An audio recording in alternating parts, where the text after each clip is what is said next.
EV Hindi पर आपका स्वागत है। मुकेश अंबानी जी ने कुछ साल पहले ही टेलीकॉम के दुनिया में जियो 4G को इंट्रोड्यूस करके एक रेवोल्यूशन क्रिएट किया है। जियो 4G का इस मास एडॉप्शन के वजह से ये बस इंडिया में ही नहीं लेकिन पूरे दुनिया में एक टेक्नोलॉजिकल रेवोल्यूशन माना जाता है। अब मुकेश अंबानी जी ग्रीन एनर्जी पर फोकस करना शुरू किया है, जिसके वजह से इंडिया में रिन्यूएबल एनर्जी का प्रोडक्शन और फ्यूल सेल इलेक्ट्रिक व्हीकल्स का मास एडॉप्शन और भी आगे बढ़ सकता है। तो इस वीडियो में हम आपको मुकेश अंबानी जी का एक ग्रीन एनर्जी प्रोडक्शन के बारे में बताने वाले हैं। तो let's start our intro.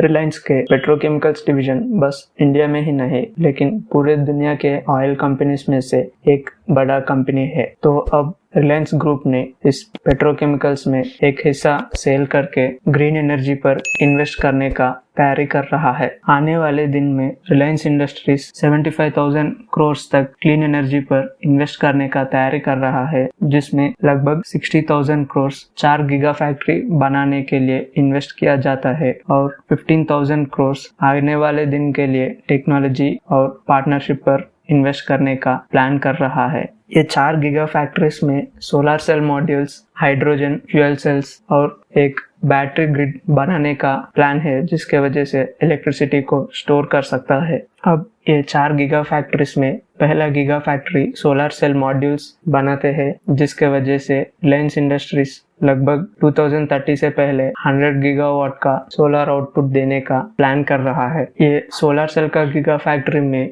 Reliance high efficiency solar cells को बनाते हैं और इसको रूफटॉप में लगाने का प्लान कर रहा है, जिसके वजह से ये 100 गीगावाट का आउटपुट मिल सकता है। दूसरा गीगा फैक्ट्री में रिलायंस एक इलेक्ट्रोलाइजर बनाने का तैयारी कर रहा है, जो ग्रीन हाइड्रोजन के प्रोडक्शन में उपयोग हो सकता है। ये ग्रीन हाइड्रोजन का इलेक्ट्रोलाइजर अफोर्डेबल कॉस्ट में लाने का प्लान कर रहा है और ये इंडिया और दुनिया के देशों में एक्सपोर्ट भी हो सकता है। तीसरा फैक्ट्री है फ्यूल सेल प्रोडक्शन का फैक्ट्री, जहां पर आने वाले दिन में इंडिया के इलेक्ट्रिक व्हीकल्स के लिए फ्यूल सेल बना सकता है। अब तक इंडिया में फ्यूल सेल पर बहुत कम रिसर्च और प्रोडक्शन हुआ है, लेकिन ये फ्यूल सेल के वजह से इंडिया में और भी फ्यूल सेल व्हीकल्स का एडॉप्शन भी बढ़ सकता है और लिथियम आयन सेल्स का ऑल्टरनेटिव भी हमें जल्दी ही मिल सकता है। रिलायंस के आखिरी गीगा फैक्ट्री एक बड़ा सा ग्रिड हो सकता है, जहां पर एक ग्रीन एनर्जी